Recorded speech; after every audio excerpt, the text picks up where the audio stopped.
Hello दोस्तों, स्वागत है आपका मेरे यूट्यूब चैनल परीक्षा प्लान में। तो कैसे हैं आप लोग? आई होप अच्छे होंगे। तो जैसा कि आप लोगों को पता है कि जीके के इंपॉर्टेंट क्वेश्चन की मैं प्रैक्टिस करवा रही हूँ। ये प्रैक्टिस का 6वां वीडियो है, लेकिन आज का वीडियो बहुत ही ज़्यादा खास है क्योंकि मैं महत्वपूर्ण 100 प्रश्न लेकर आई हूँ। इम्पॉर्टेंट 100 क्वेश्चन, क्योंकि आप लोगों की परीक्षा में कम समय बचा हुआ है और मेरा प्रयास है कि प्रैक्टिस में ज़्यादा से ज़्यादा प्रश्नों को करवा कर मैं पूरा रिवीजन करवा दूं। तो आज ये वीडियो इसीलिए खास है क्योंकि महत्वपूर्ण 100 प्रश्न हैं। तो आप लोगों से बस एक ही रिक्वेस्ट है कि वीडियो में अंत तक बने रहिए। तो चलिए आज के वीडियो को शुरू करते हैं। इसके पहले वाले जो वीडियो आ चुके हैं उनमें मैंने प्रीवियस ईयर के क्वेश्चन शामिल किए हैं जो पीआरटी के 2023 वाले पेपर में पूछे जा चुके हैं। पीआरटी के अलावा पीजीटी के जो पेपर में पूछे गए हैं उन प्रश्नों को भी शामिल किया है और टीजीटी के पेपर में पूछे गए हैं उन प्रश्नों को भी शामिल किया है। तो आपने यदि वो वीडियो नहीं देखी है तो देख लीजिए। चलिए आज की वीडियो को शुरू करते हैं। वीडियो देखने के बाद यदि आपको अच्छा लगे, हेल्पफुल लगे तो वीडियो को लाइक और शेयर कीजिएगा और यदि आप चैनल पर नए हैं तो चैनल को सब्सक्राइब कर लीजिए। कंप्यूटर के इंपॉर्टेंट क्वेश्चन की प्रैक्टिस भी मैं करवा रही हूँ और प्रीवियस ईयर के जितने भी पेपर हुए हैं, पीजीटी, टीजीटी, पीआरटी, इन सभी के कंप्यूटर के क्वेश्चन मैं करवा चुकी हूँ। तो आप लोगों ने यदि वीडियो नहीं देखी है तो वो वीडियो आप देख सकते हैं। प्रीवियस ईयर के क्वेश्चन पढ़ना बहुत ही ज़्यादा जरूरी है ताकि आपको पता चल जाए कि किस तरीके के प्रश्न पूछे गए थे और किस तरीके के प्रश्न पूछे जाने की संभावना है। चलिए आज के वीडियो को शुरू करते हैं। मैथमेटिक्स के इंपॉर्टेंट क्वेश्चन की प्रैक्टिस भी करवा रही हूँ, तो आप लोग वो वीडियो भी देख सकते हैं। चलिए आज के वीडियो को शुरू करते हैं। वीडियो देखने के बाद यदि आपको अच्छा लगे, हेल्पफुल लगे तो वीडियो को लाइक और शेयर कीजिएगा और यदि आप चैनल पर नए हैं तो चैनल को सब्सक्राइब कर लीजिए। तो चलिए शुरू करते हैं। पहला प्रश्न दिया गया है, निम्नलिखित में से किस भारतीय नेता ने देश के प्रधानमंत्री तथा उप प्रधानमंत्री दोनों के रूप में काम किया है? पहला विकल्प है जगजीवन राम, दूसरा विकल्प है चौधरी चरण सिंह, तीसरा विकल्प है आई के गुजराल और चौथा विकल्प है वीपी सिंह। अच्छा प्रश्न है, इंपॉर्टेंट प्रश्न है और ये जो प्रश्न है ये टीजीटी के एसएसटी वाले पेपर में पूछा गया था कि किस भारतीय नेता ने देश के प्रधानमंत्री और उप प्रधानमंत्री दोनों के रूप में काम किया है। तो इसमें आपका जो विकल्प सही है वह है दूसरा विकल्प, चौधरी चरण सिंह। चौधरी चरण सिंह ने 28 जुलाई 1979 से 14 जनवरी 1980 तक भारत के प्रधानमंत्री के रूप में कार्य किया है। उन्होंने मोरारजी देसाई के अधीन 24 मार्च 1977 से 28 जुलाई 1979 तक भारत के उप प्रधानमंत्री के रूप में भी कार्य किया है।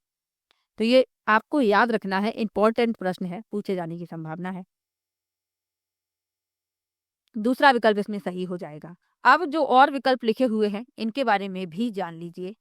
जगजीवन राम, तो जगजीवन राम बिहार के एक भारतीय स्वतंत्रता कार्यकर्ता और राजनेता थे। उन्होंने मोरारजी देसाई के अधीन भारत के रक्षा मंत्री के रूप में और उप प्रधानमंत्री के रूप में कार्य किया है, याद रखिएगा। आई के गुजराल, इनका जो पूरा नाम है, इनका पूरा नाम है इंदर कुमार गुजराल। इन्होंने अप्रैल 1997 से मार्च 1998 तक भारत के 12वें प्रधानमंत्री के रूप में कार्य किया है और उप प्रधानमंत्री का पद इन्होंने नहीं संभाला है, तो याद रखिएगा। और वीपी सिंह, इनका नाम है विश्वनाथ प्रताप सिंह पूरा नाम। तो इन्होंने दिसंबर 1989 से नवंबर 1990 तक भारत के 7वें प्रधानमंत्री के रूप में कार्य किया है। उप प्रधानमंत्री का पद इन्होंने नहीं संभाला है, तो ये भी साथ में याद रखिएगा। दूसरा विकल्प इसमें आपका सही है। चलिए आगे बढ़ते हैं। भारत में किस प्रकार के वन सर्वाधिक आच्छादित हैं? पहला विकल्प है उष्णकटिबंधीय सदाबहार, दूसरा है उष्णकटिबंधीय पर्णपाती वन, तीसरा है कच्छ वनस्पति वन और चौथा है कांटेदार वन। तो भारत में किस प्रकार के वन सर्वाधिक आच्छादित हैं? तो भारत में उष्णकटिबंधीय पर्णपाती वन, दूसरा विकल्प इसमें सही हो जाएगा। ये सर्वाधिक आच्छादित है। भारत में उष्णकटिबंधीय पर्णपाती वन सबसे व्यापक वन प्रकार हैं जो देश के बड़े हिस्सों को घेरते हैं। इन वनों को मानसूनी वन के रूप में भी जाना जाता है क्योंकि ये मानसूनी वर्षा पर निर्भर होते हैं, तो ये याद रखिएगा। और इन पेड़ों की विशेषता क्या है? पानी के संरक्षण के लिए शुष्क मौसम के दौरान ये अपनी पत्तियां गिरा देते हैं, तभी इन्हें पर्णपाती वन कहा जाता है। इन वनों के पाए जाने वाले प्रमुख क्षेत्रों में मध्य प्रदेश, उत्तर प्रदेश, बिहार, उड़ीसा जैसे भारत के मध्य और दक्षिणी भाग शामिल हैं, तो ये आप याद रखिएगा। और विकल्प लिखे हुए हैं, इनके बारे में भी जान लीजिए। उष्णकटिबंधीय सदाबहार वन, तो ये वन उन क्षेत्रों में पाए जाते हैं जहां साल भर उच्च वर्षा होती है। और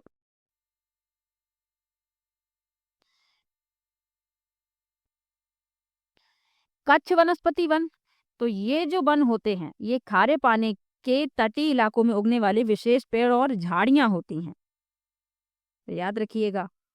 और कांटेदार वन, तो ये शुष्क और अर्ध शुष्क क्षेत्रों में पाए जाते हैं, जैसे राजस्थान है, मरुस्थलीय क्षेत्रों में। तो ये याद रखिएगा कांटेदार वन कहाँ पर पाए जाते हैं। तो इसमें आपका दूसरा विकल्प सही है। चलिए आगे बढ़ते हैं, अगले प्रश्न पर चलते हैं। भारत में किसी राज्य के महाअधिवक्ता यानी एडवोकेट जनरल की नियुक्ति कौन करता है? पहला विकल्प है उच्चतम न्यायालय के मुख्य न्यायाधीश। दूसरा है संबंधित राज्य के उच्च न्यायालय के मुख्य न्यायाधीश। तीसरा विकल्प है संबंधित राज्य के राज्यपाल। और चौथा है भारत के राष्ट्रपति। अच्छा प्रश्न है।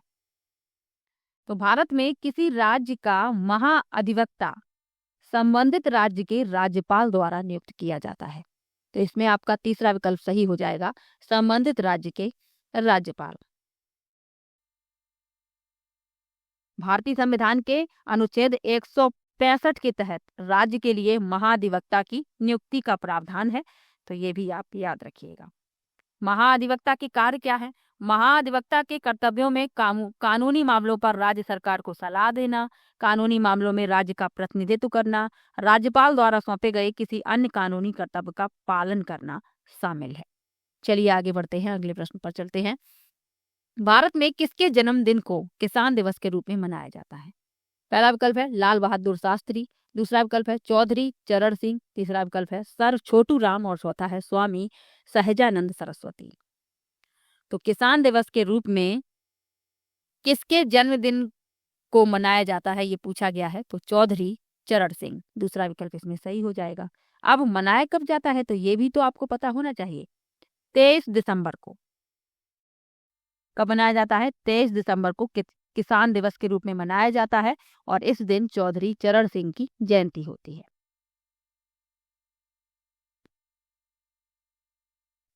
चलिए आगे बढ़ते हैं, अगले प्रश्न पर चलते हैं। भारतीय संविधान के अनुसार निम्नलिखित में से किसके हित में शांतिपूर्वक और निरायुध सम्मेलन के मूल अधिकार का प्रयोग करने पर युक्तियुक्त निवर्धन लगाया जा सकता है? पहला है लोक व्यवस्था। दूसरा है मानहानि। तीसरा है अपराध उद्दीपन। और चौथा है नैतिकता। तो इस प्रश्न में आपका जो विकल्प सही है वह है पहला विकल्प लोक व्यवस्था। अच्छा प्रश्न है। भारतीय संविधान के अनुसार निम्नलिखित में से किसके हित में शांतिपूर्वक और निरायुध सम्मेलन के मूल अधिकार का प्रयोग करने पर युक्तियुक्त निवर्धन लगाया जा सकता है? तो वह है लोक व्यवस्था। चलिए आगे बढ़ते हैं, अगले प्रश्न पर चलते हैं। एक वयस्क कोशिका से सफलतापूर्वक क्लोन किया गया पहला स्तनधारी जीव डॉली कौन था? पहला विकल्प है एक बंदर। दूसरा विकल्प है एक भेड़। तीसरा विकल्प है एक कुत्ता। और चौथा विकल्प है एक सुअर। तो एक वयस्क कोशिका से सफलतापूर्वक क्लोन किया गया पहला स्तनधारी जीव एक भेड़ थी। दूसरा विकल्प इसमें सही हो जाएगा। इसका जन्म हुआ था 1996 में। 1996 में इसका जन्म हुआ था और इसकी मृत्यु 2003 में हो गई थी। तो ये भी आप याद रखिएगा। चलिए आगे बढ़ते हैं, अगले प्रश्न पर चलते हैं। भारत में वर्ष 1970 में शुरू किया गया ऑपरेशन फ्लड क्या था? पहला है चिपको आंदोलन से प्रेरित एक अखिल भारतीय वन रोपण कार्यक्रम। दूसरा है बड़े बांधों पर बल देने वाली पंचवर्षीय योजना का उपनाम। तीसरा है तटीय मछुआरा समुदाय द्वारा बनाया गया विस्थापन रोधी मंच। और चौथा है दुग्ध सहकारिताओं को संगठित करने वाला ग्रामीण विकास कार्यक्रम। तो वर्ष 1970 में शुरू किया गया ऑपरेशन फ्लड क्या था? दुग्ध सहकारिताओं को संगठित करने वाला पहला ग्रामीण विकास कार्यक्रम। चौथा विकल्प इसमें आपका सही हो जाएगा। अब एक प्रश्न पूछ लिया जाता है कि ऑपरेशन फ्लड यानी कि ऑपरेशन फ्लड को श्वेत क्रांति के रूप में भी जाना जाता है और श्वेत क्रांति के जनक वर्गीज कुरियन हैं। ये आप याद रखिएगा, वर्गीज कुरियन। श्वेत क्रांति के जनक यदि पूछ लिए जाए तो आप याद रखिएगा। चलिए आगे बढ़ते हैं, अगले प्रश्न पर चलते हैं। भारत में भारत रत्न प्राप्त करने वाली पहली महिला कौन थी? पहला है अरुणा आसफ अली, दूसरा है मदर टेरेसा, तीसरा विकल्प है इंदिरा गांधी और चौथा है MS सुब्बा लक्ष्मी। तो भारत रत्न प्राप्त करने वाली पहली महिला थी इंदिरा गांधी। ये देश की पहली महिला प्रधानमंत्री भी हैं, तो ये भी आप याद रखिएगा। इन्हें 1971 में भारत रत्न से सम्मानित किया गया था। और विकल्प लिखे हुए हैं, उनके बारे में जान लीजिए। मदर टेरेसा को 1980 में,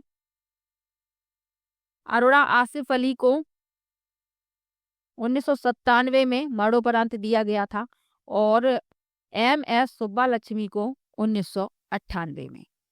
तो ये भी साथ में याद रखिएगा। चलिए आगे बढ़ते हैं, अगले प्रश्न पर चलते हैं।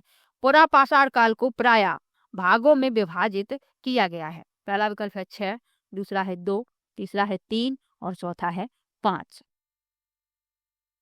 आज की वीडियो में मैंने ज्यादा से ज्यादा हिस्ट्री के प्रश्न लिए हैं। 100 प्रश्न में आप देखेंगे जो प्रश्न है वह अधिक से अधिक हिस्ट्री के प्रश्न हैं, इतिहास से संबंधित हैं।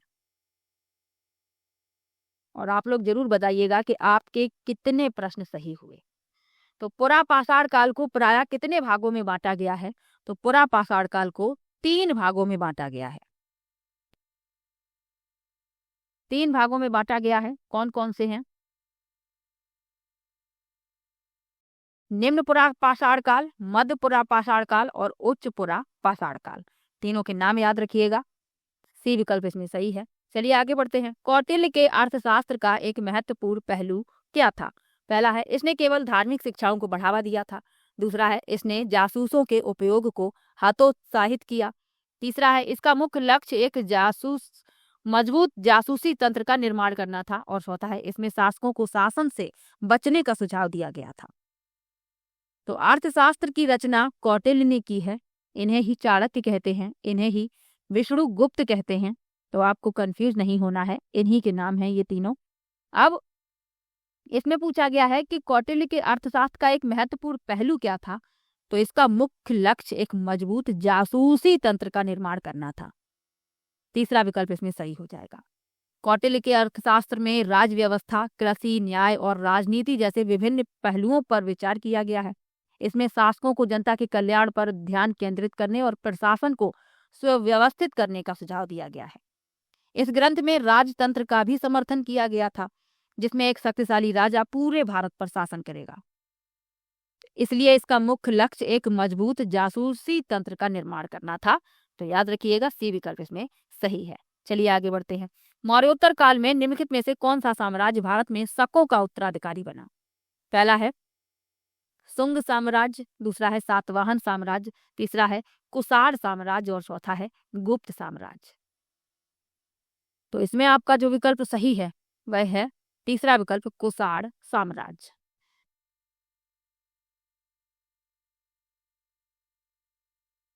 मौर्योत्तर काल में कुषाण साम्राज्य भारत में शकों का उत्तराधिकारी बना था। सी विकल्प इसमें सही है। कुषाणों को यूजी और तोखारी भी कहा जाता है, तो ये भी याद रखिएगा। चलिए आगे बढ़ते हैं, अगले प्रश्न पर चलते हैं। गुप्त शासकों ने बड़ी संख्या में फिल करना है कि सिक्के जारी किए जिन्हें दीनार कहा जाता था। पहला विकल्प है तांबे, दूसरा है चांदी, तीसरा है कांस्य और चौथा है सोना। तो गुप्त शासकों ने बड़ी संख्या में सोने के सिक्के जारी किए थे जिन्हें दीनार कहा जाता था। डी विकल्प इसमें सही हो जाएगा। ये जो सिक्के थे ये अपनी कलात्मकता और सोने की शुद्धता के लिए जाने जाते थे, तो ये भी याद रखिएगा। चलिए आगे बढ़ते हैं। सिंधु सभ्यता का कौन सा स्थल भारत में स्थित नहीं है? पहला विकल्प है कालीबंगा, दूसरा है राखीगढ़ी, तीसरा है लोथल और चौथा है मोहनजोदड़ो। तो कौन सा स्थल जो है वो जो भारत में स्थित नहीं है? तो वह है मोहनजोदड़ो। डी विकल्प इसमें सही हो जाएगा। ये पाकिस्तान के सिंध प्रांत के लरकाना जिले में सिंधु नदी के तट पर स्थित है और इसके उत्खनन का कार्य 1922 में राखाल दास बनर्जी द्वारा करवाया गया था। तो ये याद रखिएगा। इसके अलावा जो और लिखे हुए हैं, कालीबंगा कहाँ पर है? राजस्थान में, राखीगढ़ी हरियाणा में है और लोथल गुजरात में। तो ये भी याद रखिएगा। चलिए आगे बढ़ते हैं। हड़प्पा का प्राचीन शहर किस नदी के किनारे बनाया गया था? पहला विकल्प है रावी, दूसरा है सतलुज, तीसरा है कोसी और चौथा है मीरा। तो हड़प्पा का प्राचीन शहर रावी नदी के किनारे बनाया गया था। पहला विकल्प इसमें सही हो जाएगा। हड़प्पा का प्राचीन शहर रावी नदी के तट पर बनाया गया था। सिंधु घाटी सभ्यता की खोज सर्वप्रथम 1921 में पाकिस्तान के पश्चिमी पंजाब प्रांत में स्थित हड़प्पा के आधुनिक स्थल पर की गई थी। तो ये भी आप याद रखिएगा, साथ में संबंधित है इससे, इसलिए। चलिए आगे बढ़ते हैं, अगले प्रश्न पर चलते हैं। निम्नलिखित में से कौन सा भारत का एक पुरापाषाण स्थल नहीं है? पहला है भीमबेटका, दूसरा है हुंसगी गुफा, तीसरा है कुरनूल गुफा और चौथा है बराबर गुफा। तो कौन सा भारत का एक पुरापाषाण स्थल नहीं है, ये पूछा गया है। तो यह है बराबर गुफा। डी विकल्प इसमें सही हो जाएगा। बराबर गुफा कहाँ पर है? ये बिहार के गया जिले में स्थित है। इस गुफा का निर्माण चट्टान को काट कर किया गया है। इनका संबंध मौर्य काल से है, जबकि भीमबेटका, हुंसगी और कुरनूल गुफा का संबंध पुरापाषाण काल से है। तो ये याद रखिएगा, इसमें आपका डी विकल्प सही हो जाएगा। चलिए आगे बढ़ते हैं, अगले प्रश्न पर चलते हैं। निम्नलिखित में से कौन सा शहर सिंधु घाटी सभ्यता का हिस्सा था? पहला है द्वारका, दूसरा है हड़प्पा, तीसरा है मुजरिस और चौथा है सांची। तो कौन सा शहर सिंधु घाटी सभ्यता का हिस्सा था? हड़प्पा। बी विकल्प इसमें सही हो जाएगा। चलिए आगे बढ़ते हैं। सिंधु घाटी सभ्यता एक युग की सभ्यता थी। पहला है तांबा, दूसरा है लोहा, तीसरा है कांस्य और चौथा है पत्थर। तो सिंधु घाटी सभ्यता जो है ये किस युग की है सभ्यता, पूछा जा रहा है, किस युग की सभ्यता थी? तो ये सभ्यता थी कांस्य युग की। सी विकल्प इसमें सही हो जाएगा।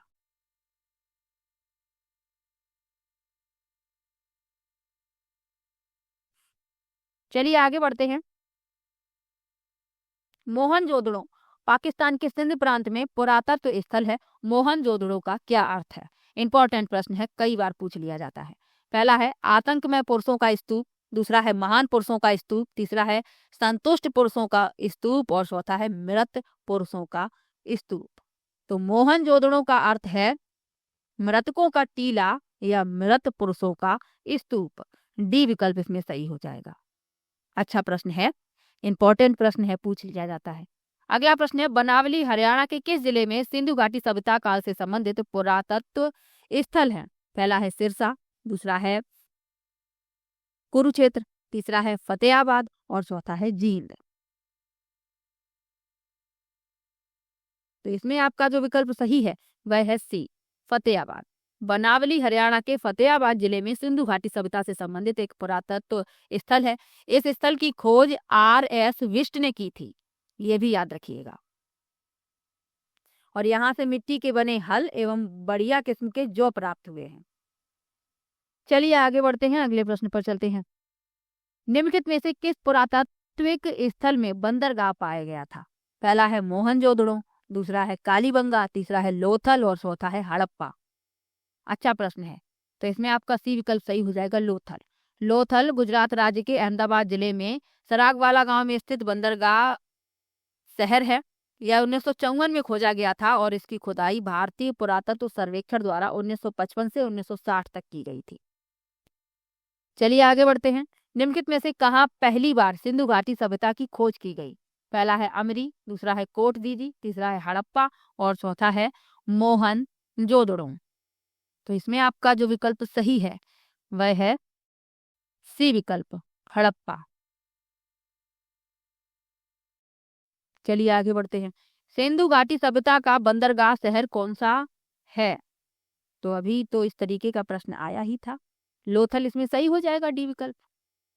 चलिए आगे बढ़ते हैं। निम्नलिखित में से पहला स्थान कौन सा था जहां सिंधु घाटी सभ्यता की खोज हुई? अरे सॉरी, ये दो प्रश्न जो है रिपीट हो गए हैं, माफ कीजिएगा। तो इसमें आपका सी विकल्प सही है। चलिए आगे बढ़ते हैं। निम्नलिखित सिंधु सभ्यता स्थलों में से महान स्नानागार पाया गया है। पहला है हड़प्पा, दूसरा है मोहनजोदड़ो, तीसरा है कालीबंगा और चौथा है धौलावीरा। तो निम्नलिखित सिंधु सभ्यता स्थलों में से महान स्नानागार कहाँ पाया गया है? तो महान स्नानागार की खोज हुई है मोहनजोदड़ो में। इंपॉर्टेंट है ये प्रश्न, कई प्रतियोगी परीक्षा में पूछा जाता है। चलिए आगे बढ़ते हैं। निम्नलिखित में से हड़प्पा काल के किस स्थल में समुद्री व्यापार के साक्ष्य मिलते हैं? पहला है मोहनजोदड़ो, दूसरा है लोथल, तीसरा है अटामीरा और चौथा है धौलावीरा। तो समुद्री व्यापार के साक्ष्य वहीं मिलेंगे जहां पर बंदरगाह है, तो लोथल बी विकल्प इसमें सही हो जाएगा। चलिए आगे बढ़ते हैं। सिंधु सभ्यता का प्राचीन बंदरगाह कौन सा था? तो लोथल था, बी विकल्प इसमें सही है। ये प्रश्न जो है अलग अलग परीक्षाओं में अलग अलग तरीके से पूछा गया है, तो ध्यान रखिएगा।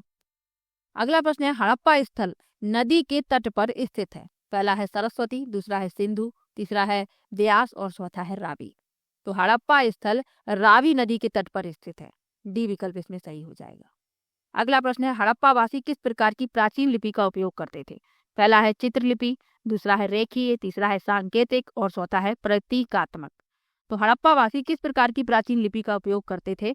ये उपयोग करते थे चित्रलिपि का, पहला विकल्प इसमें सही हो जाएगा।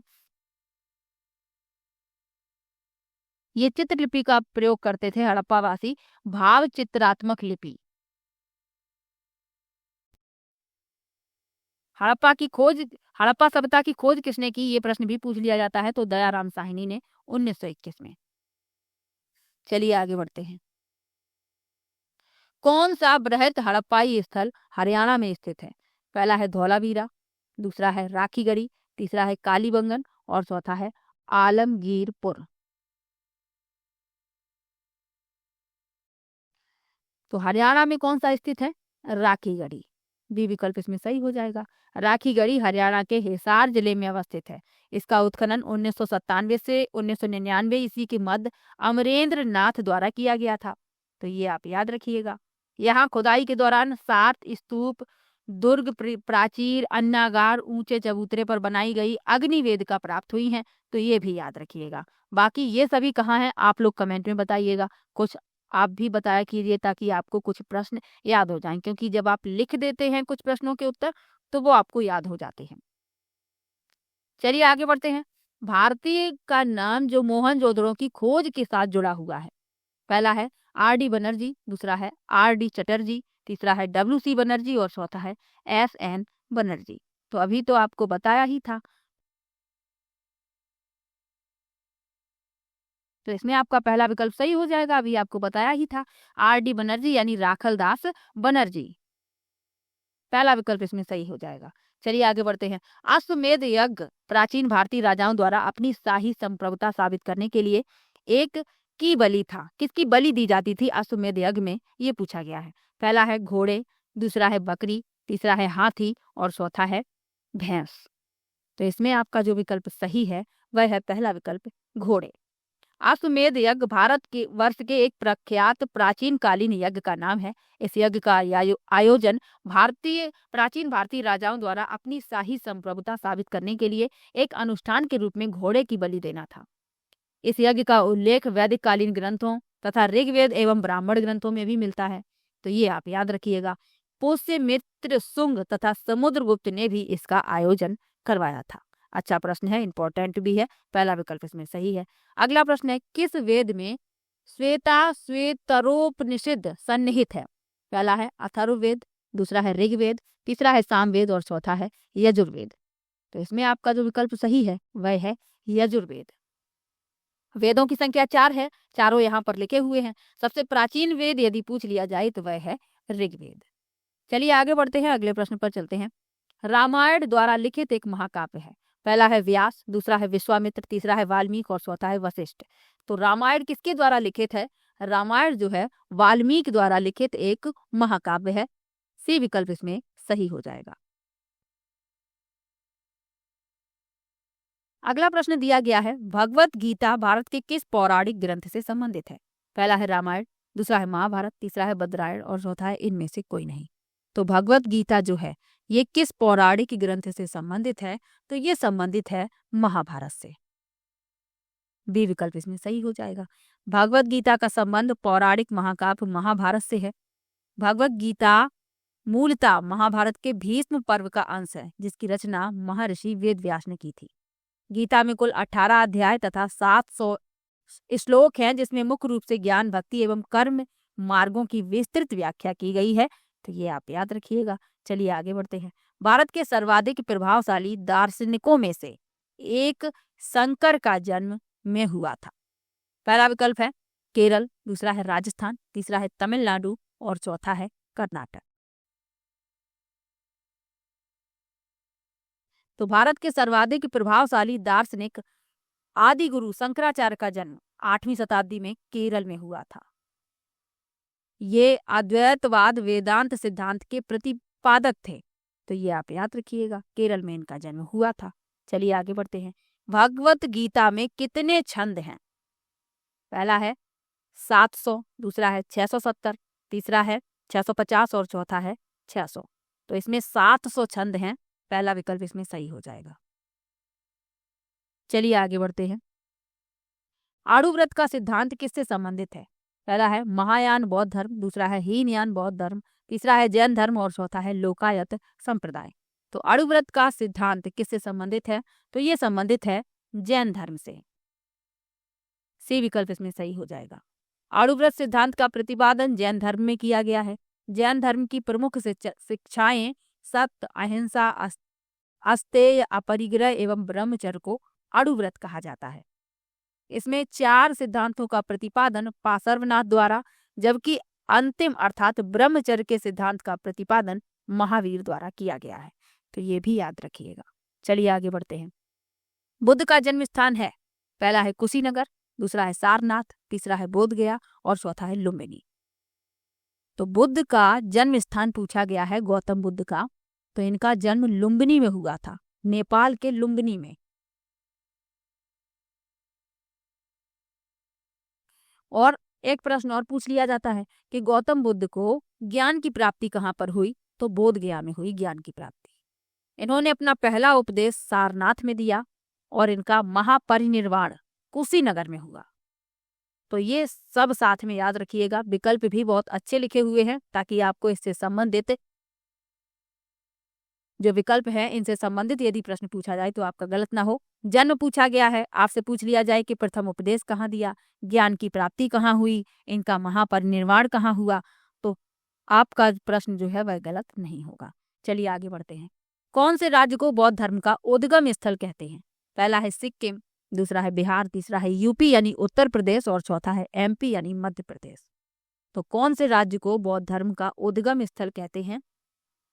तो बिहार को कहते हैं। बी विकल्प इसमें सही हो जाएगा। बिहार बौद्ध धर्म के पर्यटन स्थल, ऐतिहासिक धरोहर और आध्यात्म और संस्कृति का केंद्र रहा है। बिहार में प्रथम बौद्ध संगीति, द्वितीय बौद्ध संगीति तथा तृतीय बौद्ध संगीति का आयोजन हुआ। तो इसीलिए बिहार को बौद्ध धर्म का उद्गम स्थल कहा जाता है। चलिए आगे बढ़ते हैं। निम्नलिखित में से कौन गौतम बुद्ध के समकालीन थे? पहला विकल्प है नागार्जुन, दूसरा है कनिष्क, तीसरा है कौटिल्य और चौथा है महावीर। तो गौतम बुद्ध के समकालीन थे महावीर। चौथा विकल्प इसमें सही हो जाएगा। महावीर जैन धर्म के 24वें तीर्थंकर थे, तो ये आपको याद रखना है। चलिए आगे बढ़ते हैं। कौन से बौद्ध स्थल में पत्थर से तरासे शिल्प नहीं है? पहला है अजंता, दूसरा है कार्ले, तीसरा है नासिक और चौथा है नागार्जुन कोंडा। तो इसमें आपका जो विकल्प सही है वह है डी विकल्प, नागार्जुन कोंडा।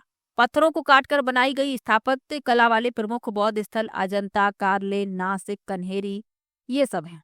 जबकि नागार्जुन कोंडा पत्थर से तरासे शिल्पों के तहत नहीं आता। यह एक स्तूप है जिसमें बौद्ध स्मारक के साथ प्राचीनतम ईंट मंदिर भी है।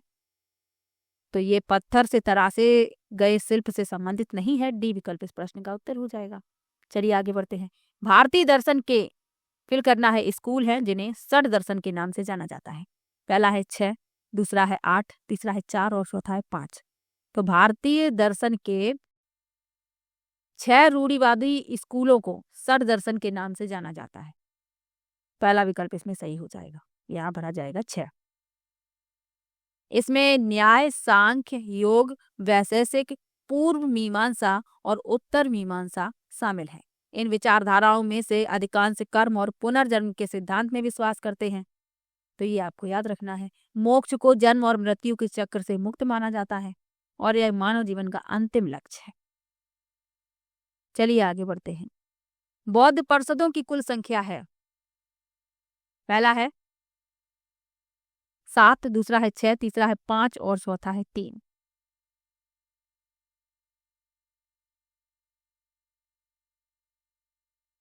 तो बौद्ध परिषदों की कुल संख्या कितनी है? 6। प्रथम बौद्ध परिषद यानी बौद्ध संगीति अजात शत्रु के संरक्षण में हुई थी। द्वितीय बौद्ध संगीति का आयोजन कालाशोक के संरक्षण में वैशाली में हुआ था और प्रथम का राजगृह में हुआ था। तो ये आप याद रखिएगा। तृतीय बौद्ध संगीति, इसका आयोजन अशोक के संरक्षण में पाटलिपुत्र में हुआ। चतुर्थ बौद्ध संगीति यह कश्मीर के कुंडलवन में आयोजित हुई थी और इसका आयोजन कुषाण शासक कनिष्क के संरक्षण में हुआ था। और पांचवी बौद्ध परिषद, इसका आयोजन मेंढन के संरक्षण में बर्मा के मांडले में हुआ। और छठी बौद्ध संगीति बर्मा के कावा ए में 1954 में आयोजित की गई और यह यूनू के संरक्षण में संपन्न हुई। तो 6 बौद्ध परिषद यानी 6 बौद्ध संगीति हैं, तो याद रखिएगा। चलिए आगे बढ़ते हैं। शंकराचार्य ने निम्नलिखित में से किस सिद्धांत का प्रचार किया? तो अभी आपको बताया ही था। पहला विकल्प है द्वैत, दूसरा है अद्वैत, तीसरा है विशिष्टाद्वैत और चौथा है लिंगायतवाद।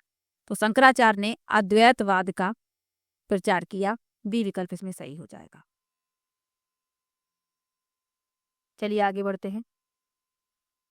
विशिष्टाद्वैत नामक दर्शन शास्त्र की स्थापना ने की?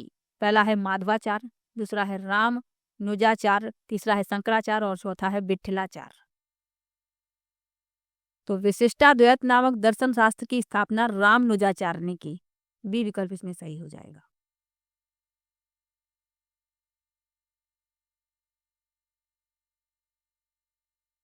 चलिए आगे बढ़ते हैं। कौन सा वेद मुख्यतः लयबद्ध प्रारूप या छंद से मिलकर संगीतात्मक रचना के रूप में बनाया गया? पहला है यजुर्वेद, दूसरा है सामवेद, तीसरा है अथर्ववेद और चौथा है ऋग्वेद।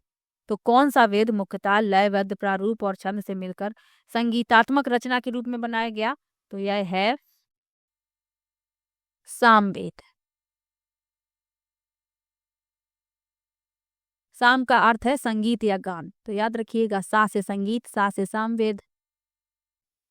ट्रिक बना लीजिए, याद कर रखिएगा। बी विकल्प इसमें सही है। अगला प्रश्न है त्रिपिटक शास्त्रों के सिद्धांत कैनन ऑफ स्क्रिप्चर के लिए एक शब्द है। पहला है हिंदू, दूसरा है हिंदू और बौद्ध दोनों, तीसरा है बौद्ध और चौथा है जैन। तो त्रिपिटक शास्त्रों के सिद्धांत यानी कैनन ऑफ स्क्रिप्चर के लिए एक शब्द है बौद्ध।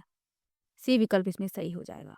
त्रिपिटक जो है बौद्ध धर्म का प्रमुख ग्रंथ है, तो ये आप याद रखिएगा। चलिए आगे बढ़ते हैं।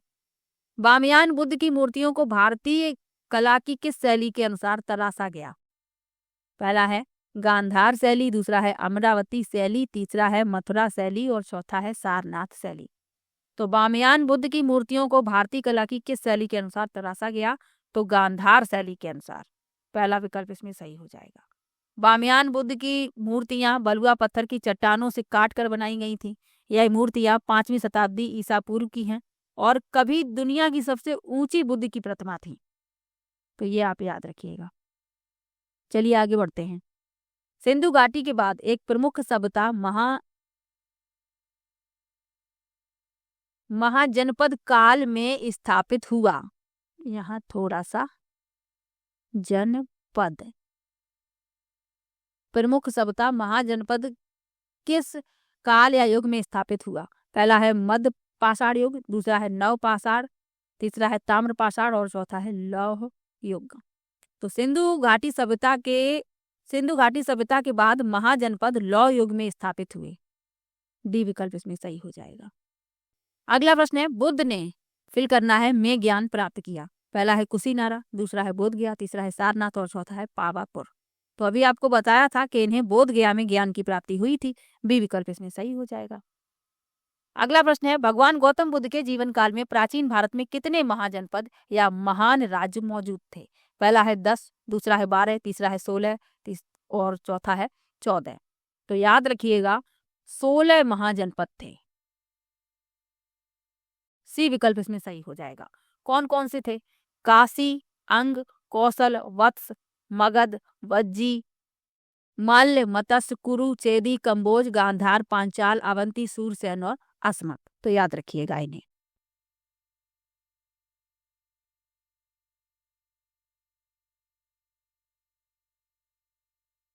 अगला प्रश्न दिया गया है, भारतीय पुरातत्वविदों ने फिल करना है में एक बौद्ध स्थल से एक दुर्लभ आदमकद प्लास्टर की मूर्ति का पता लगाया है।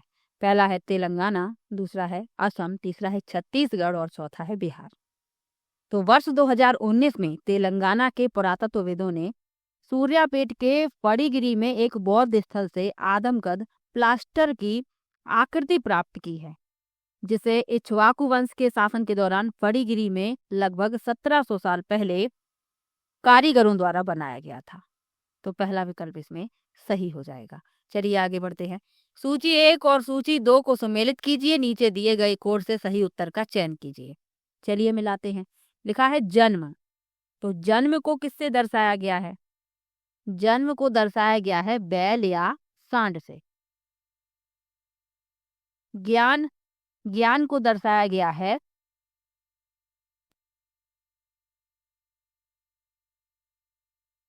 बोधि वृक्ष से।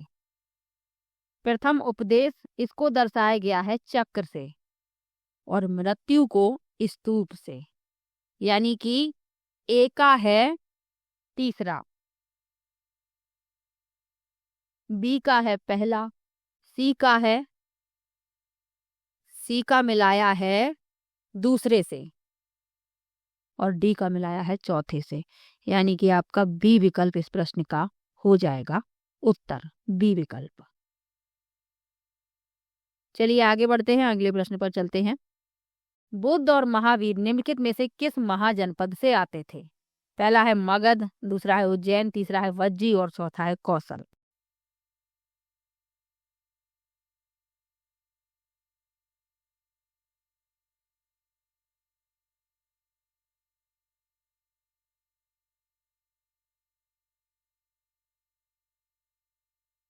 तो ये जो प्रश्न है, ये प्रश्न पूछा गया था DSSB PRT के एग्जाम में 2018 में, लेकिन इसके जो विकल्प हैं प्रश्न के अनुसार सही नहीं है, क्योंकि महावीर स्वामी जैन धर्म के 24वें एवं अंतिम तीर्थंकर थे। इनका जन्म हुआ था 540 ईसा पूर्व में कुंडग्राम में, वैशाली में, जो वज्जी महाजनपद के अंतर्गत आता था। और बौद्ध धर्म के जो संस्थापक थे गौतम बुद्ध, इनका जन्म हुआ 563 ईसा पूर्व में कपिल वस्तु के लुम्बिनी नामक स्थान पर। तो यह शाक गणराज्य के अंतर्गत आता था, जो 16 महाजनपदों के अंतर्गत नहीं था। तो ये इसमें जो विकल्प आप देखते हैं, तो इस प्रश्न के जो विकल्प हैं वो सही नहीं है। बस आप इतना याद रखिएगा कि जो महावीर हैं, इनका जो संबंध है वह वज्जी महाजनपद से है और बुद्ध का संबंध किसी भी महाजनपद से नहीं है। चलिए आगे बढ़ते हैं। निम्नलिखित में से कौन सा महायान बौद्ध दर्शन तथा हीनयान बौद्ध दर्शन के बीच सर्वाधिक बुनियादी अंतर है? पहला है जाति विहीन समाज, दूसरा है स्तूप पूजन, तीसरा है देव एवं देवियों की पूजा और चौथा है अहिंसा पर बल। तो कौन सा महायान बौद्ध दर्शन तथा हीनयान बौद्ध दर्शन के बीच सर्वाधिक बुनियादी अंतर है? तो वह है देव एवं देवियों की पूजा। सी विकल्प इसमें सही हो जाएगा।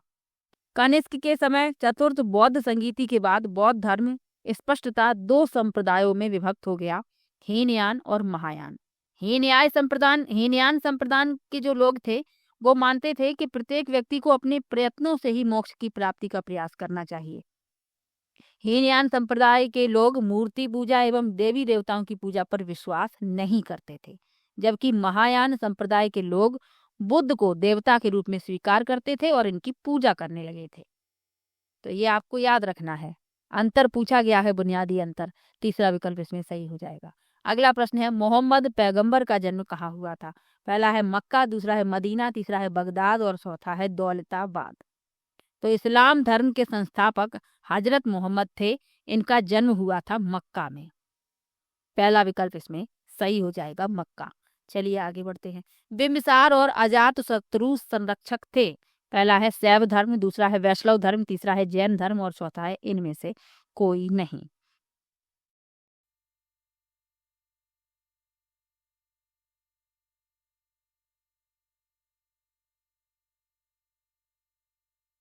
तो बिंबिसार और अजातशत्रु ये दोनों ही बौद्ध धर्म के संरक्षक थे।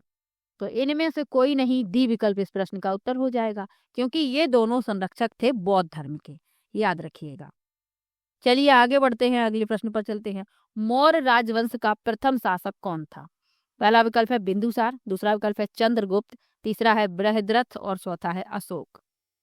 तो मौर्य राजवंश का प्रथम शासक था चंद्रगुप्त। डी विकल्प इसमें सही हो जाएगा। चंद्रगुप्त का पुत्र था बिंदुसार, ये आप याद रखिएगा। और बिंदुसार का पुत्र अशोक था। और यदि आपसे पूछ लिया जाए कि मौर्य वंश का अंतिम शासक कौन था, तो वह बृहद्रथ था, ये भी याद रखिएगा। अगला प्रश्न दिया गया है, निम्नलिखित में से कौन सा कथन सही है? लिखा है मेगास्थनीज सेल्यूकस निकेटर का राजदूत था। दूसरा है अशोक ऐसे पहले शासक थे जिन्होंने अभिलेखों द्वारा जनता तक अपने संदेश पहुंचाने की कोशिश की। तो कौन सा कथन सही है, ये पूछा गया है। तो दोनों ही सही लिखे हुए हैं। मेगास्थनीज सेल्यूकस निकेटर का राजदूत था और चंद्रगुप्त मौर्य के दरबार में आया था। इनकी पुस्तक का नाम याद रखिएगा, इंडिका। और इस पुस्तक में मौर्य युगीन समाज एवं संस्कृति के बारे में जानकारी मिलती है। और अशोक ऐसे पहले शासक थे जिन्होंने अभिलेखों द्वारा जनता तक अपने संदेश पहुंचाने की कोशिश की। तो पहला और दूसरा दोनों ही सत्य हैं। चलिए आगे बढ़ते हैं।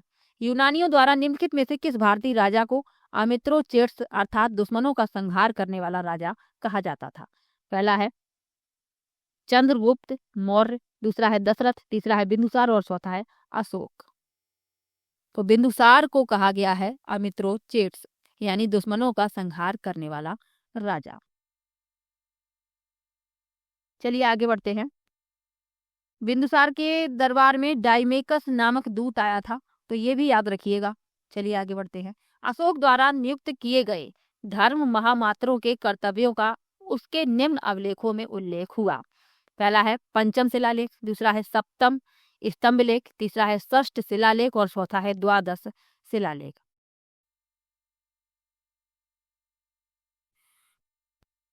तो अशोक के अभिलेखों को 3 भागों में बांटा गया है, शिलालेख, स्तंभलेख और गुहालेख।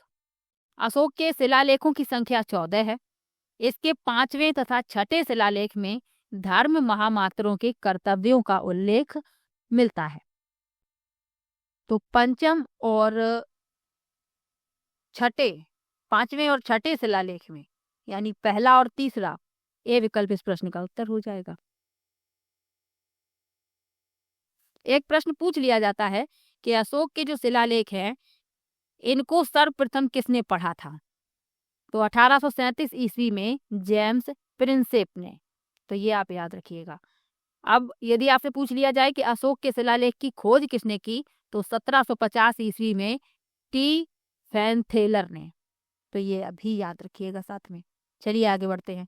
यह एक बड़ा और सुंदर शहर है। यह चारों ओर से एक विशाल दीवार से घिरा है। इसमें 570 मीनारें हैं और 64 द्वार हैं। 2 और 3 मंजिल के घर लकड़ी और मिट्टी की ईंटों से बने हैं। राजा का महल भी काष्ठ निर्मित है और पत्थरों पर नक्काशी द्वारा अलंकृत है। बाघों और पक्षियों को रखने के लिए निर्मित बाड़ों से यह घिरा है। यह 21 स्थान का विवरण है। पहला है तक्षशिला, दूसरा है कौशल, तीसरा है पाटलिपुत्र और चौथा है उज्जैनी।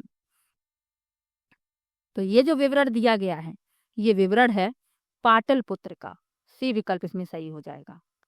यह विवरण पाटलिपुत्र नगर के बारे में दिया गया है और यूनानी राजदूत मेगास्थनीज द्वारा लिखित पुस्तक इंडिका में दिया गया है।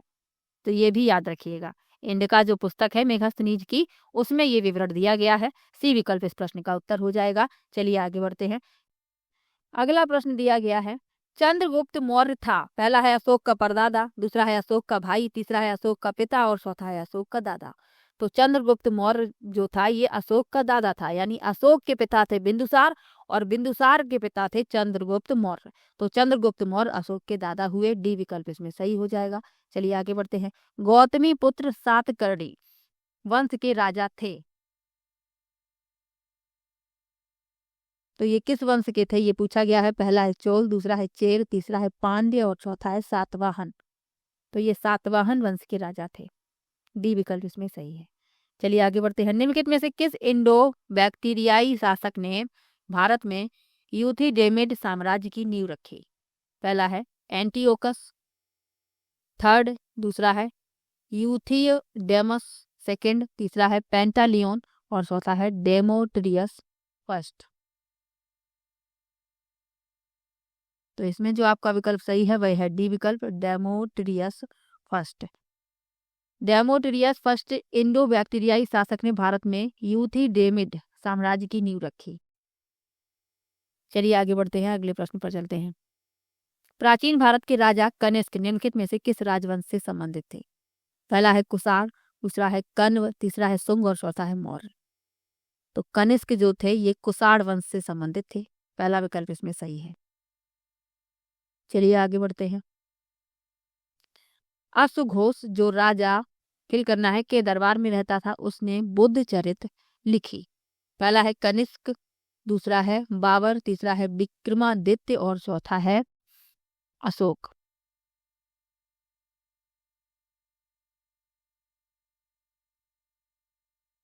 तो अश्वघोष जो राजा कनिष्क के दरबार में रहते थे उन्होंने बुद्ध चरित लिखी है। पहला विकल्प इसमें सही हो जाएगा।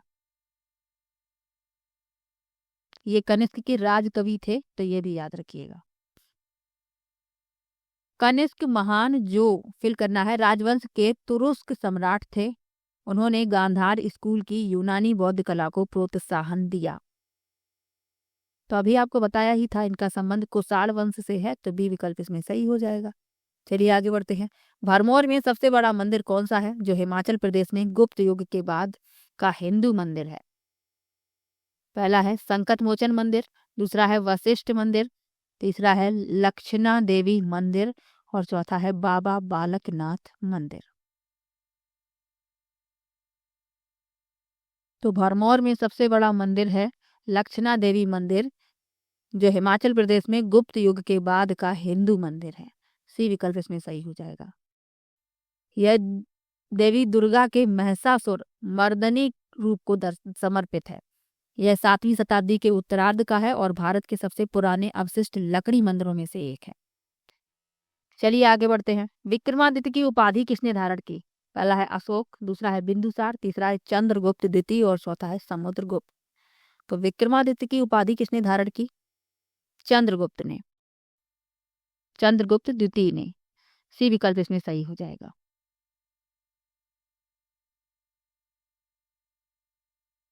एक प्रश्न पूछ लिया जाता है कि भारत का नेपोलियन किसे कहा जाता है। तो समुद्रगुप्त को कहा जाता है, ये भी याद रखिएगा। चलिए आगे बढ़ते हैं। गुप्त वंश के शासन के दौरान कुतुब मीनार के नजदीक लौह स्तंभ पर किसका साधिकार है। पहला है समुद्रगुप्त, दूसरा है चंद्रगुप्त, तीसरा है कुमारगुप्त और चौथा है उपरोक्त सभी। तो इसमें आपका बी विकल्प सही है, चंद्रगुप्त। गुप्त वंश के शासन के दौरान तथा वर्तमान में कुतुब मीनार के निकट स्थित लौह स्तंभ पर चंद्रगुप्त विक्रमादित्य का साधिकार है। इस स्तंभ का निर्माण गुप्त वंश के महान राजा चंद्रगुप्त द्वितीय की याद में करवाया गया था। बी विकल्प इसमें सही है। चलिए आगे बढ़ते हैं। दिल्ली के महरौली में स्थित लौह स्तंभ निम्नलिखित में से किस शासक से संबंधित है। पहला है अशोक, दूसरा है चंद्रगुप्त मौर्य, तीसरा है समुद्रगुप्त और चौथा है चंद्रगुप्त द्वितीय। अब ये प्रश्न दोबारा क्यों लिया है, क्योंकि इसमें विकल्प अलग है और पूछने का तरीका भी अलग है। अब इसमें दो विकल्प आपको कंफ्यूज कर सकते हैं, एक चंद्रगुप्त मौर्य और दूसरा चंद्रगुप्त द्वितीय। तो याद रखिएगा लौह स्तंभ का संबंध है चंद्रगुप्त द्वितीय से।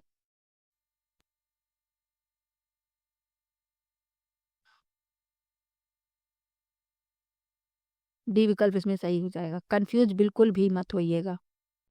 अगला प्रश्न है, दिल्ली में मेहरौली में स्थित लौह स्तंभ पर किसकी स्वर्ग गाथा अंकित की गई है? पहला है अशोक, दूसरा है चंद्रगुप्त द्वितीय, तीसरा है समुद्रगुप्त और चौथा है कनिष्क।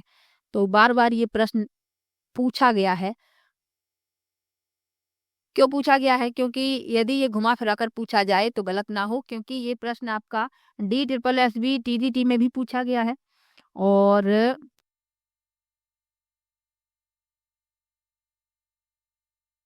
DSSB वार्डन परीक्षा जो हुई है उसमें भी पूछा गया है। तो याद रखिएगा, दिल्ली में मेहरौली में स्थित लौह स्तंभ पर किसकी सौर गाथा अंकित की गई है? चंद्रगुप्त द्वितीय की।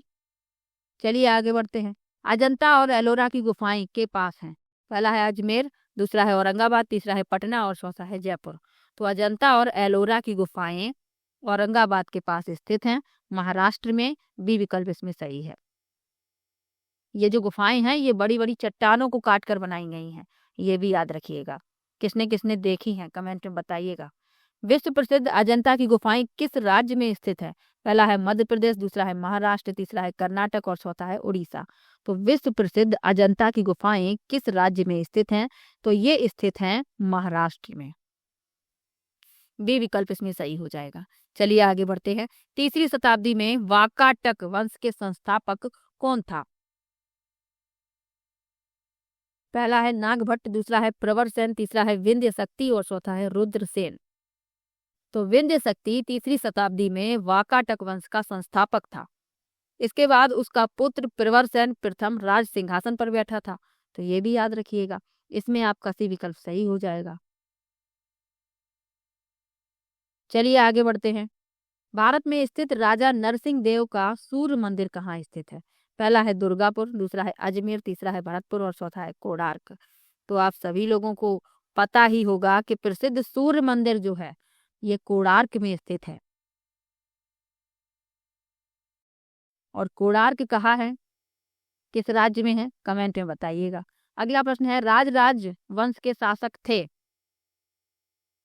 पहला है चंडेला, दूसरा है चौल, तीसरा है चालुक्यास और चौथा है पल्लव।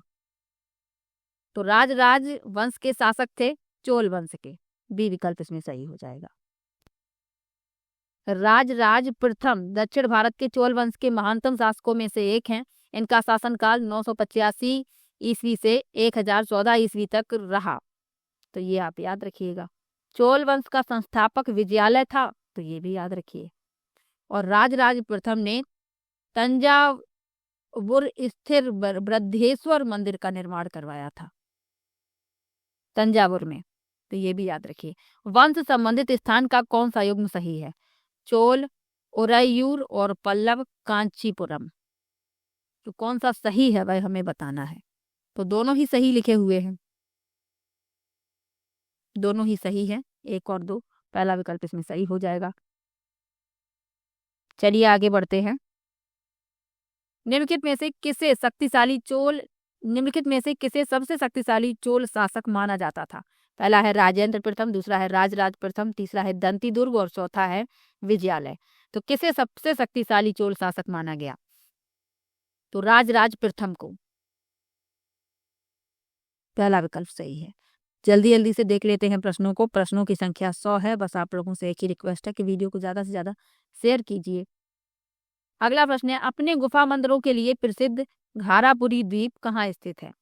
पहला है मुंबई तट पर, दूसरा है लक्षद्वीप समूह, तीसरा है सिलवासा तट पर और चौथा है दमन और दीव। तो अपने गुफा मंदिरों के लिए प्रसिद्ध घारापुरी द्वीप मुंबई तट पर स्थित है। पहला विकल्प इसमें सही हो जाएगा।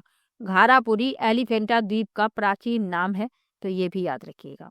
घारापुरी गुफाएं भारत में मुंबई तट पर स्थित हैं, जो अपनी कलात्मक गुफाओं और भव्य मूर्तियों के कारण प्रसिद्ध हैं। यहाँ कुल 7 गुफाएं हैं। इन गुफाओं का नाम है एलिफेंटा। और पुर्तगालियों द्वारा यहाँ बने पत्थर के हाथी के कारण इसे एलिफेंटा नाम दिया गया है। यहाँ की गुफाएं हैं, तो ये भी याद रखिए।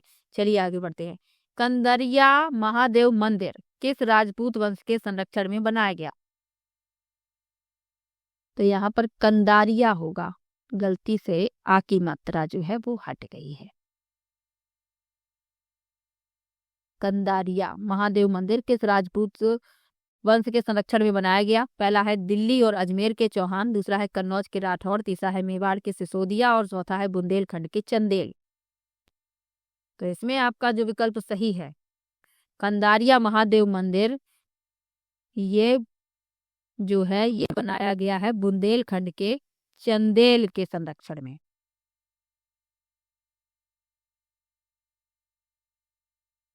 तो मंदिर खजुराहो मंदिर के अंतर्गत सबसे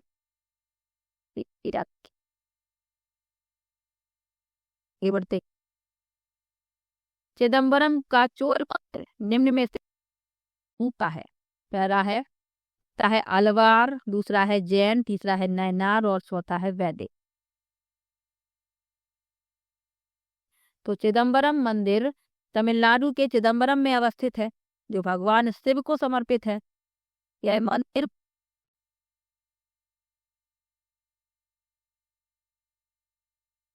संबंधित है इसमें। अगला प्रश्न है चोल काल में निर्मित नटराज की मूर्ति में भगवान के कितने हाथ दिखते हैं? पहला है 8, दूसरा है 6 हाथ, तीसरा है 4 हाथ और चौथा है 2 हाथ। तो चोल काल में निर्मित नटराज की मूर्ति में भगवान के कितने हाथ दिखते हैं? 4 हाथ। सी विकल्प इसमें सही है। नटराज की मूर्ति का निर्माण चोल काल में हुआ था। नटराज शिव की प्रसिद्ध मूर्ति है जिसमें भगवान की 4 भुजाएं हैं। उनके चारों ओर अग्नि के घेरे हैं।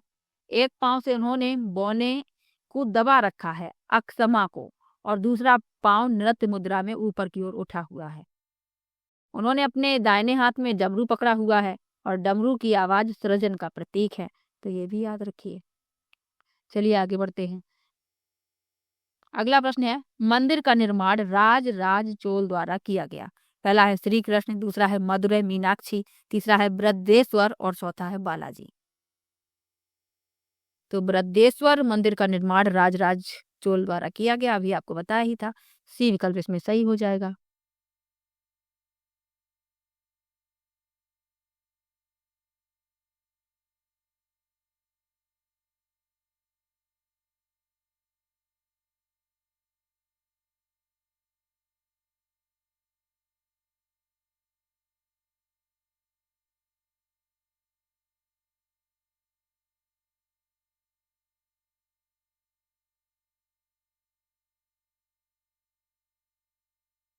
सी विकल्प इस प्रश्न का उत्तर हो जाएगा। अब आपसे पूछ लिया जाए कि ये मंदिर कहाँ पर है, तो अभी आपको मैंने बताया था, कमेंट कीजिएगा जल्दी जल्दी।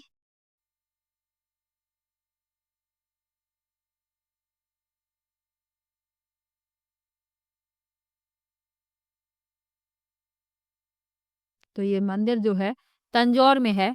तंजावुर भी इसे कहा गया है, प्राचीन नाम है, तो कंफ्यूज मत होइएगा। चलिए आगे बढ़ते हैं। चालुक वंश का राजधानी शहर था। पहला है श्रीरंगपट्टनम, दूसरा है बादामी, तीसरा है मदुरई और चौथा है कांचीपुरम। तो चालुक वंश का राजधानी शहर कौन था, ये पूछा गया है। तो वह था बादामी। बी विकल्प इसमें सही हो जाएगा। चालुक जो वंश है दक्षिण भारत का प्रसिद्ध राजवंश था, तो ये भी याद रखिएगा। जयसिंह इस वंश का प्रथम शासक था, जबकि पुलकेशियन प्रथम चालुक साम्राज्य का वास्तविक संस्थापक था। इसने वातापी या वादामी को अपनी राजधानी बनाया था। तो वातापी भी आपको कहीं कहीं लिखा मिलेगा, तो कंफ्यूज आपको नहीं होना है। चलिए आगे बढ़ते हैं। एलोरा का प्रसिद्ध कैलाशनाथ मंदिर किसके द्वारा बनवाया गया? पहला है कृष्ण प्रथम, दूसरा है कलिंग प्रथम, तीसरा है केशव प्रथम और चौथा है इनमें से कोई नहीं। तो एलोरा का प्रसिद्ध कैलाशनाथ मंदिर किसके द्वारा बनवाया गया? कृष्ण प्रथम द्वारा। पहला विकल्प इसमें सही हो जाएगा।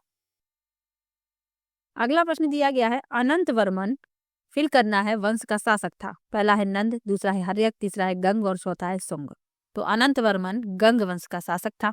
सी विकल्प इसमें सही हो जाएगा। थोड़े से प्रश्न बचे हुए हैं, जल्दी जल्दी से देख लेते हैं। चलिए आगे बढ़ते हैं, अगले प्रश्न पर चलते हैं। निम्न में से कौन चट्टानों को काटकर बनाई गई गुफा का उदाहरण नहीं है? पहला है कोणार्क, दूसरा है एलोरा, तीसरा है अजंता और चौथा है बाघ। तो कोणार्क का सूर्य मंदिर ये चट्टानों को काटकर नहीं बनाया गया, बल्कि ये लाल बलुआ पत्थर और ग्रेनाइट द्वारा निर्मित है। चलिए आगे बढ़ते हैं। राजा रानी द्वारा शासित देशों और उनकी राजधानी के साथ मिलान करना है। चलिए मिलाते हैं, फिर देखते हैं कौन सा विकल्प सही है। लिखा है पल्लव, तो पल्लव की राजधानी कांची, सी से मिला देंगे। चालुक्य की राजधानी बादामी, पांड्य की राजधानी मदुरई और कदम्ब की वैजंती। यानी पहले आएगा सी, सी के बाद आएगा फिर ए, ए के बाद फिर आएगा बी और फिर डी, CABD, यानी सी विकल्प इस प्रश्न का हो जाएगा उत्तर। चलिए आगे बढ़ते हैं, अगले प्रश्न पर चलते हैं। भारत कई खूबसूरत प्राचीन मंदिरों का एक देश है। निम्नलिखित में से कौन सा मंदिर सबसे व्यापक एवं ठोस चट्टानों की खुदाई से बनाया गया, वैभवशाली धार्मिक स्थलों को प्रदर्शित करता है तथा जो भारत में सबसे अनूठा व अद्भुत वास्तुशिल्प है? पहला है एलोरा का कैलाश मंदिर, दूसरा है मामल्लपुरम या महाबलीपुरम का रथ मंदिर, तीसरा है खजुराहो में चतुर्भुज विष्णु मंदिर और चौथा है कांची में कैलाश मंदिर। तो इसमें जो आपका विकल्प सही है वह है एलोरा का कैलाश मंदिर। एलोरा का कैलाश मंदिर औरंगाबाद में स्थित है। इसके निर्माणकर्ता राष्ट्रकूट शासक कृष्ण प्रथम थे। यह भगवान शिव का मंदिर है, तो ये भी याद रखिएगा। और मामल्लपुरम या महाबलीपुरम का मंदिर ये तमिलनाडु में स्थित है और इसका निर्माण करवाया था नरसिंह वर्मन प्रथम ने। और खजुराहो के जो मंदिर हैं ये मध्य प्रदेश में स्थित है, चंदेल शासकों ने इनका निर्माण करवाया।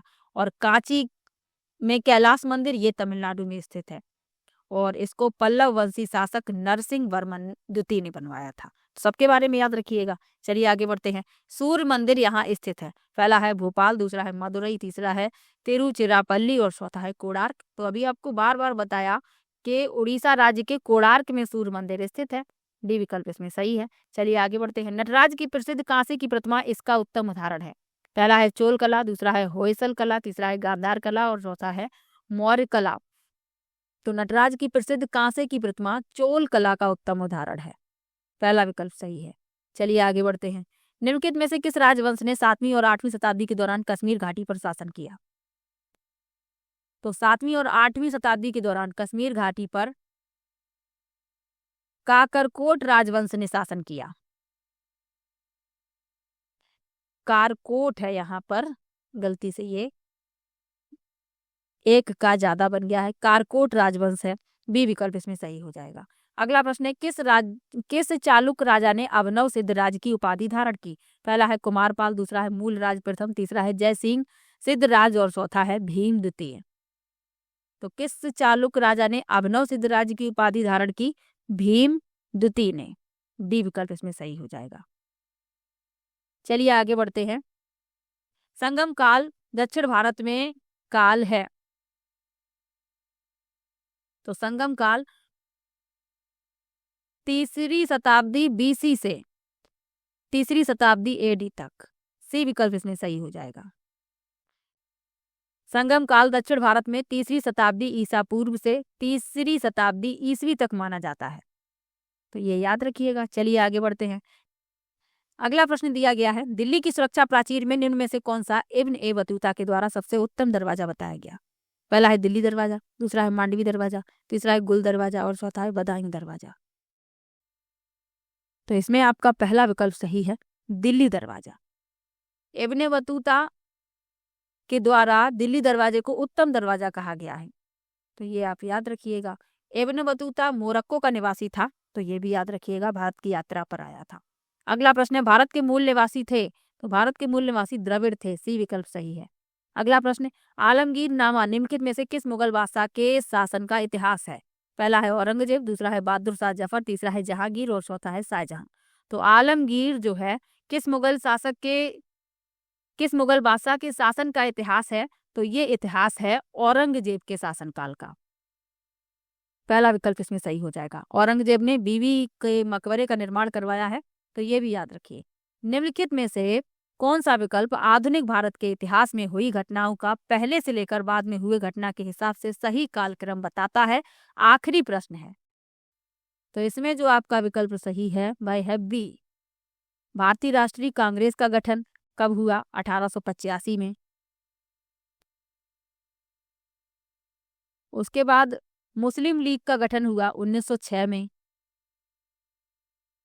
उसके बाद होम रूल आंदोलन हुआ 1916 में, और फिर हुआ असहयोग आंदोलन। तो इसमें आपका बी विकल्प इस प्रश्न का उत्तर हो जाएगा। तो आज की वीडियो में मैंने कुल 100 प्रश्न लिए हैं। किसी भी प्रश्न में आपको डाउट हो आप कमेंट बॉक्स में ज़रूर लिखिएगा, और वीडियो कैसा लगा ये भी कमेंट में ज़रूर बताइएगा। मिलते हैं नेक्स्ट वीडियो में, तब तक के लिए बाय बाय।